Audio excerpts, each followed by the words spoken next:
नमस्कार जोहार। आज एक बड़ा इम्पोर्टेंट मुद्दा लेकर मैं आपके पास आया हूँ।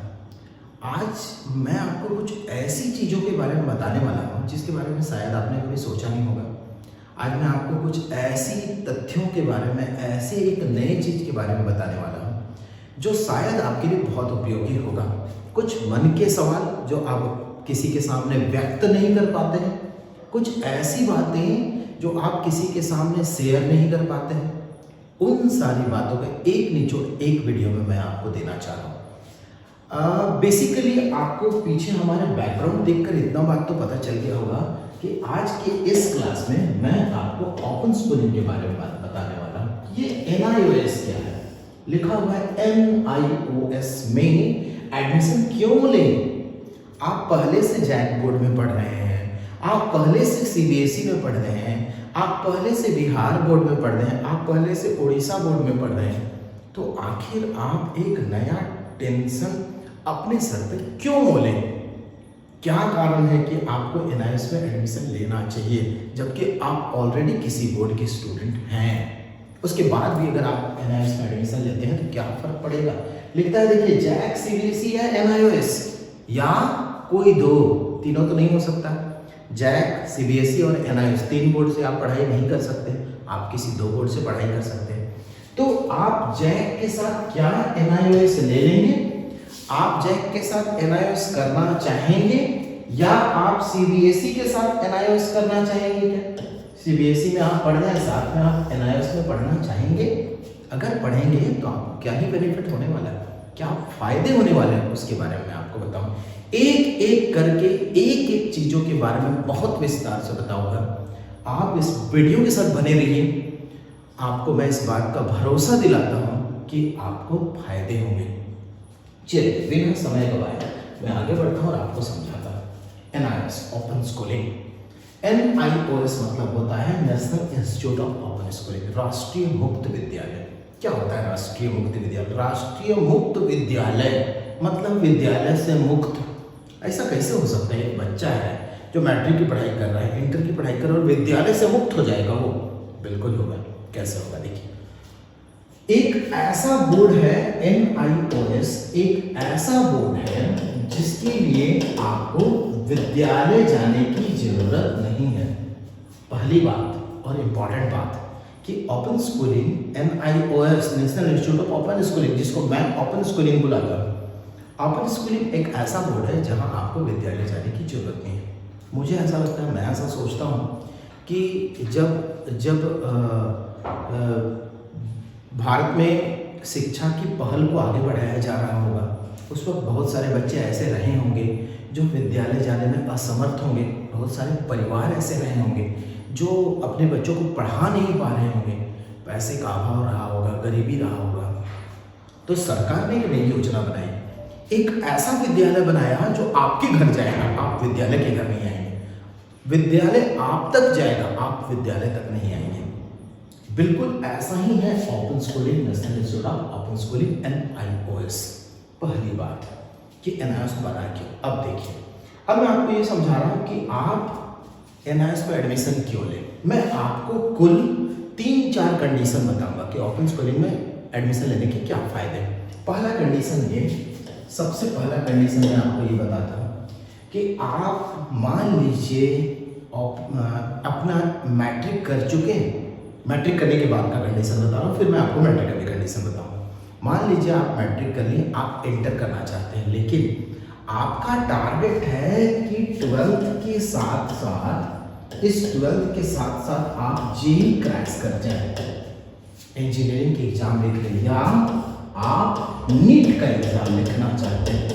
और हर कोई जानता है, ये सर्वविदित है कि आइदर JEE हो या नीट हो, ये आपका डेडिकेशन मांगता है। बहुत सारे बच्चे ऐसे सोचते हैं, बहुत सारे गार्जियन ऐसे सोचते हैं, इवन बहुत सारे टीचर भी ऐसे सोचते हैं कि अगर बच्चा रोज रोज विद्यालय जाएगा, स्कूल जाएगा, प्रेयर करेगा, स्कूल के पूरे करिकुलम में फंसा रहेगा, तो वो अपने JEE या नीट पे 100% फोकस नहीं कर पाएगा। क्योंकि नीट और JEE आपको प्रेयर नहीं सिखाता है। नीट या JEE आपको ये नहीं सिखाता है कि आपको स्कूल में कैसे खड़े रहना है, कहाँ बात करना है, कहाँ जाना है, कहाँ नहीं जाना है, ये नहीं सिखाता है। नीट और JEE बस ये जानता है कि सब्जेक्ट पे आपका कमांड कितना है, और सब्जेक्ट मतलब फिजिक्स केमिस्ट्री मैथ या फिजिक्स केमिस्ट्री बायोलॉजी पे आपका क्या कमांड है और कितना अच्छा कमांड है। बस उसी के हिसाब से नीट हो जाता है और उसी के हिसाब से जेई हो जाता है। अब आप 12th के साथ चाहते हैं कि नीट और जेई दोनों निकल जाए, अच्छे से निकल जाए, आसानी से निकल जाए, तो करना क्या है कि आप ओपन स्कूलिंग में एडमिशन ले लेते हैं। अब आप क्या करते हैं, आप एनआईएस में एडमिशन ले लेते हैं और एनआईएस में एडमिशन लेके आप स्कूल से बरी हो जाते हैं, स्कूल जाने की जरूरत नहीं है। आपने एनआईएस में एडमिशन ले लिया, स्कूल से बरी हो गए, अब आपका पूरा फोकस जेई या नेट में है। जेई और नेट में एक और होता है 75% क्राइटेरिया, कि आपको +2 में ही 75% एंड अबव रखना है, जो कि ओपन स्कूलिंग में आ जाता है। अगर आप थोड़े अच्छे से प्रिपरेशन करें, थोड़े अच्छे से पढ़ाई करें, तो आपका 75% आ जाएगा। अच्छा चलिए, आपने एनआईएस में एडमिशन ले लिया, आपने जेई और नेट दोनों के लिए फोकस करना शुरू किया। अभी मैंने क्या बोला, आपने दोनों के लिए फोकस करना शुरू किया। आप दोनों के लिए तब फोकस कर पाएंगे जब आपके पास मैथ्स भी हो और आपके पास बायोलॉजी भी हो, और मैथ्स और बायोलॉजी दोनों रहेगा, तभी आप दोनों को एक साथ फोकस कर पाएंगे। अब आप सोचेंगे मैथ्स भी बायो भी, चलिए देखिए, आप मान लीजिए जैक बोर्ड लेते हैं, आप मान लीजिए सीबीएसई लेते हैं, तो बहुत सारे स्कूलों का अपना रूल होता है कि आप या तो इंग्लिश ले लें, इंग्लिश के साथ फिजिक्स ले लें, फिजिक्स के साथ केमिस्ट्री ले लें, केमिस्ट्री के साथ अगर आप बायो लिए तो मैथ्स नहीं ले सकते हैं, अगर आप मैथ्स लिए तो बायो। ये स्कूल अपना कंडीशन रख देता है, कॉलेज अपना कंडीशन रख देता है, और इसके साथ कुछ भी सीएमएस कंप्यूटर साइंस होता है या इकोनॉमिक्स हो जाता है, कुछ भी हो सकता है। तो ये स्कूल का कंडीशन होता है, लेकिन ओपन स्कूलिंग में कोई कंडीशन नहीं होता। ये आपकी स्वतंत्रता होती है कि आप ओपन स्कूलिंग में इस सीएमएस को हटा दीजिए, इंग्लिश ले लीजिए, फिजिक्स ले लीजिए, केमिस्ट्री ले लीजिए, बायोलॉजी ले लीजिए, मैथ्स ले लीजिए। आप सीएमएस चाहते हैं तो सीएमएस पे ले लीजिए। टोटल आप 6th पेपर के साथ, मैक्सिमम 6th पेपर और मिनिमम 5th पेपर के साथ ओपन स्कूलिंग में आगे बढ़ सकते हैं। चलिए, ये पहला कंडीशन मैंने आपको बताया कि ओपन स्कूलिंग आप क्यों लेंगे। पहला आपने पहले स्लाइड में देखा ना, यहाँ लिखा हुआ था कि आखिर एनआईएस में एडमिशन क्यों लें, तो उस क्यों लें का जवाब मैं आपको दे रहा हूँ। तो पहला जवाब मैंने आपको दिया कि आप स्कूल से बरी होकर अपना पूरा फोकस नीट या जेई में करना चाहते हैं, तो आप ओपन स्कूलिंग ले सकते हैं। ये पहला कंडीशन। चलिए, दूसरा कंडीशन मैं आपको बताता हूँ। सेकेंड कंडीशन में आपको ये बताता हूँ कि मान लीजिए आपने मैट्रिक लिखा, सीबीएसई से लिखा, बिहार बोर्ड से लिखा, महाराष्ट्र बोर्ड से लिखा, और किसी कारण से आप फेल हो गए। अब आपने मैट्रिक फेल हो गई, या चलिए मान लीजिए आपने साइंस ले लिया और किसी कारण से आप फेल हो गए। अब गार्जियन को तो लगता है कि चलिए बच्चे का क्या ही उम्र हुआ है, अभी 15-18 साल की उम्र में बच्चा है, तो 1 साल अगर उसका बैक लग जाता है तो क्या फ़र्क पड़ता है। लेकिन बच्चे के लिए बड़ा समस्या होता है, बच्चे को लोगों को फेस करने में दिक्कत होती है। बच्चा स्कूल जाता है तो लोग 4 तरह के सवाल करते हैं कि कैसे फेल हो गया, क्यों फेल हो गई, तो बच्चे को थोड़ा सा अंदर से एक डर सा बन जाता है। तो मान लीजिए आप किसी बोर्ड में फेल हो गए हैं, अब आपके पास एक अच्छा सहारा बनता है कि आप NIOS में एडमिशन ले लीजिए। बहुत अच्छा सहारा बनता है कि आप इस NIOS में एडमिशन ले लीजिए। अब आपको स्कूल भी नहीं जाना है, अब आपका ईयर भी बर्बाद नहीं होना है, अब आपको किसी को फेस भी नहीं करना है, अब आपको किसी को जवाब भी नहीं देना। गलती हो गई आपसे कि आप फेल हो गए, गलती हो गई कि आपने अच्छे से पढ़ाई नहीं किया, कोई बात नहीं, अब आपको फांसी की सज़ा थोड़ी दी जाएगी, कोई बात नहीं, आपसे गलती हो गई। लेकिन अब आप NIOS में एडमिशन ले लिए हैं, अब NIOS में एडमिशन ले लिए तो अब आप निश्चिंत हैं। अब एक समय आएगा, आप अपना असाइनमेंट लिखेंगे, पूरा करिकुलम। मैं एक और वीडियो बनाऊंगा कि NIOS के सफ़र में आपको क्या क्या करना है, पूरे NIOS एडमिशन से लेके डिग्री तक क्या क्या करना पड़ता है, ये सारा कुछ मैं बताऊंगा। ओपन स्कूलिंग का फर्स्ट वीडियो में ये डाल रहा हूँ, जिससे आपको बेसिक समझ में आएगा कि NIOS में आप एडमिशन क्यों लें। चलिए, आपने NIOS में एडमिशन ले लिया, आप फेल हो गए थे, कोई बात नहीं, अब आप नए तरीके से शुरुआत किए। अब आप सोचेंगे कि चलिए आपने मान लीजिए 2025 में परीक्षा लिखे थे और आप फेल हो गए थे मैट्रिक, चलिए इंटर फेल हो गए थे, या चलिए मैट्रिक में थे। अब आप 2026 पहुंचने वाला है और आप अगर भी इंटरमीडिएट के एडमिशन लेते हैं तो आपको 11th नहीं करना पड़ेगा। एनआईओएस में 11th का कॉन्सेप्ट नहीं होता, क्लास 11 नहीं पढ़ना पड़ता, 10th और 12th।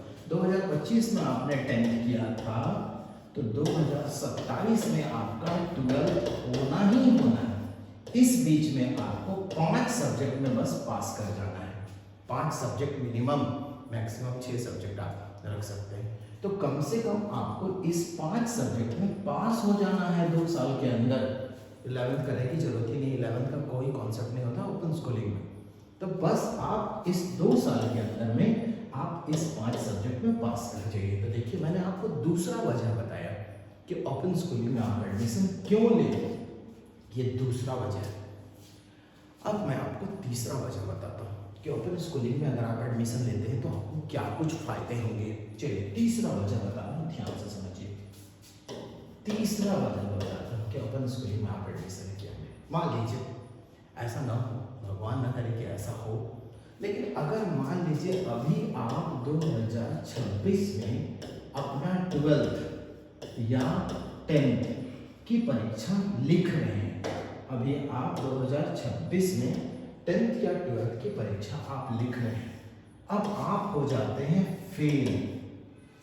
ठीक, फेल हो गए तो बात अब क्या करना है, अब 1 साल का तो इंतजार करना है। 1 साल का इंतजार बड़ा लंबा इंतजार होता है, 1 साल में बहुत कुछ बदल जाएगा।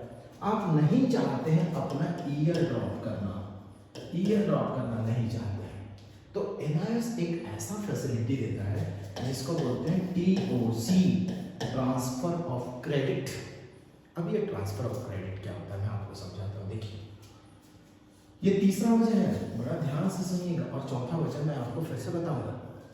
ये TOC क्या होता है कि आप 12th में थे, आपने 12th साइंस से लिया था, ठीक है। अच्छा, अब आप 12th साइंस में आप ले लिए, एडमिशन ले लिए थे, फेल हो गए थे। आपका सब्जेक्ट था इंग्लिश, आपका सब्जेक्ट था फिजिक्स, आपका सब्जेक्ट था केमिस्ट्री, आपका सब्जेक्ट था मैथ्स, और आपका सब्जेक्ट था मान लीजिए कंप्यूटर साइंस CMS, ठीक है। इंग्लिश में मान लीजिए आपने 70 नंबर रखा था, फिजिक्स में मान लीजिए आपने 75 नंबर रखा था, केमिस्ट्री में मान लीजिए आपने 65 रखा था, मैथ्स में मान लीजिए आपने रखा 30 और आप फेल हो गए, इस मैथ्स में आप फेल हो गए। और कंप्यूटर साइंस में मान लीजिए आपने 60 रखा था, तो मैथ्स फेल हो गए, जिसकी वजह से आपका 1 साल बैक हो गया। अब एनआईओएस क्या बोलेगा कि आप TOC कर लो। TOC नॉर्मल एडमिशन ही होता है, बस थोड़ा सा फर्क होता है। फर्क क्या होता है, अब ट्रांसफर ऑफ क्रेडिट में क्या होगा कि एनआईओएस कहेगा कि इनमें से किसी 3 विषय की आप परीक्षा लिखिए, किसी 3 विषय की परीक्षा लिखिए, और 2 विषय के मार्क्स को आप पुराने वाले मार्कशीट से ले लीजिए।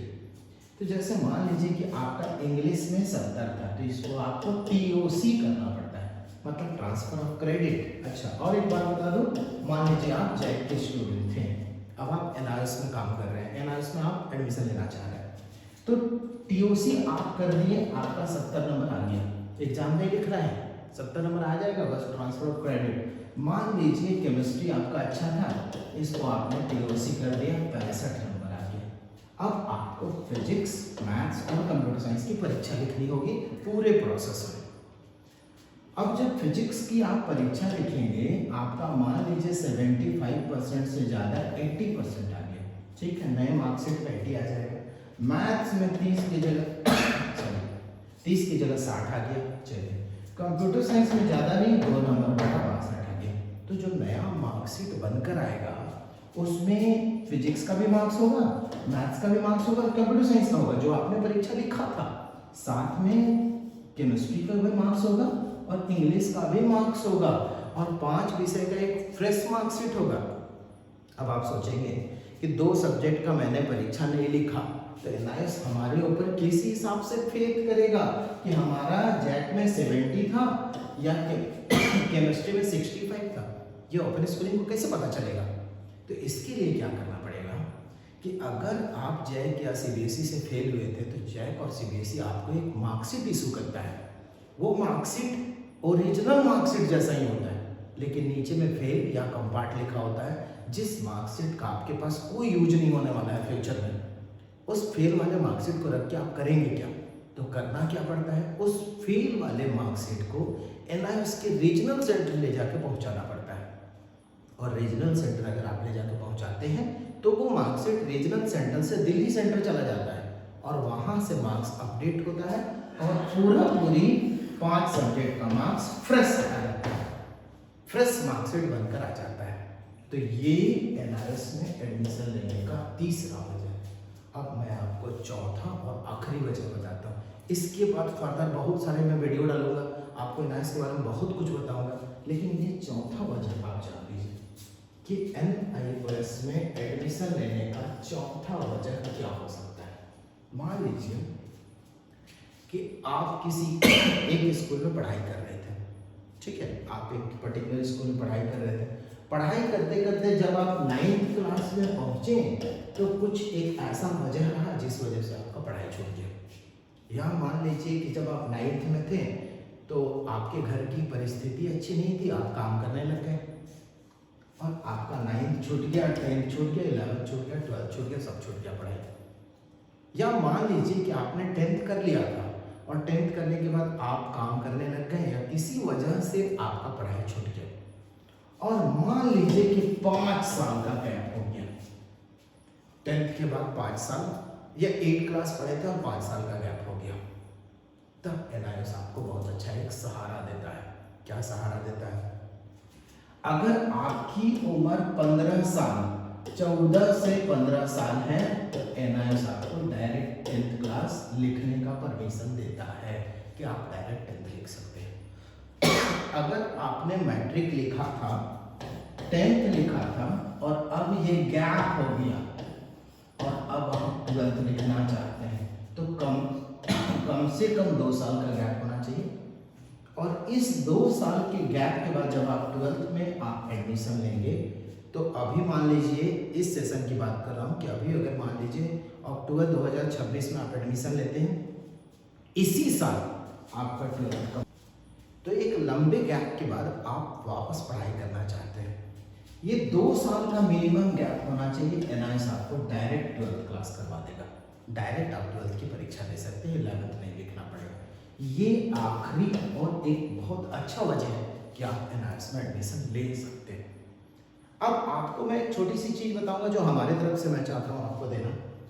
मैं आपको अपना नंबर दे देता हूं, ये हमारा नंबर है 8789061503। आप जहां से भी ये वीडियो देख रहे हैं, कहीं से भी आप अगर ये वीडियो देख रहे हैं, आपको अगर एनआईओएस से रिलेटेड कोई क्वेरी है, कोई डाउट है, तो आप मुझे इस नंबर पर संपर्क करें। हमारा नाम सर राज, आप इस नंबर पे संपर्क करें। एनआईओएस से रिलेटेड कोई भी क्वेरी, कोई भी डाउट मैं आपके क्लियर करूंगा। साथ ही साथ अगर आप एडमिशन लेना चाहते हैं तो एडमिशन में मैं आपकी मदद करूंगा। एनआईओएस में एडमिशन में कौन कौन से कागजात की जरूरत पड़ते हैं वो भी मैं आपको बताऊंगा। आप मुझे इस नंबर पर बेझिझक कॉल करें, संपर्क करें, मैं आपकी पूरी मदद करूंगा। उम्मीद करते हैं कि इस वीडियो के अंत में आपको इस सवाल का जवाब जरूर मिल गया होगा कि आखिर एनआईओएस में एडमिशन क्यों लें, एनआईओएस में एडमिशन लेने के पीछे क्या क्या कारण हो सकते हैं, क्यों आप एनआईओएस में एडमिशन ले सकते हैं। इन सारे जो मैंने आपको इस वीडियो में बताया, इन सारे कारणों, इन सारे चीज़ों की वजह से या इन सारे चीज़ों की फैसिलिटी के लिए आप एनआईओएस में एडमिशन ले सकते हैं। बेझिझक फ़ोन करें, संपर्क करें। ओपन स्कूलिंग से रिलेटेड कोई भी क्वेरी, कोई भी डाउट मैं आपके क्लियर करूँगा। वीडियो देखने के लिए धन्यवाद। अगर वीडियो देखते हुए अब आप वीडियो के एंड में आ गए हैं और आपको ऐसा लगता है कि आपके मन में कोई डाउट है तो छोटा सा कमेंट कर दीजिए या अपना कोई ऐसा सोर्स दे दीजिए, आपका आईडी दे दीजिए या आपका कोई फ़ोन नंबर दे दीजिए या ईमेल आईडी दे दीजिए, कमेंट में दे दीजिए। मैं आपको संपर्क करूंगा, मैं आपसे कांटेक्ट करूंगा। या कोई क्वेरी है जो आप डायरेक्ट पूछना चाहते हैं तो आप कमेंट में डालकर पूछ लीजिए। धन्यवाद, बहुत बहुत धन्यवाद कि आप इस वीडियो के अंत तक बने रहे।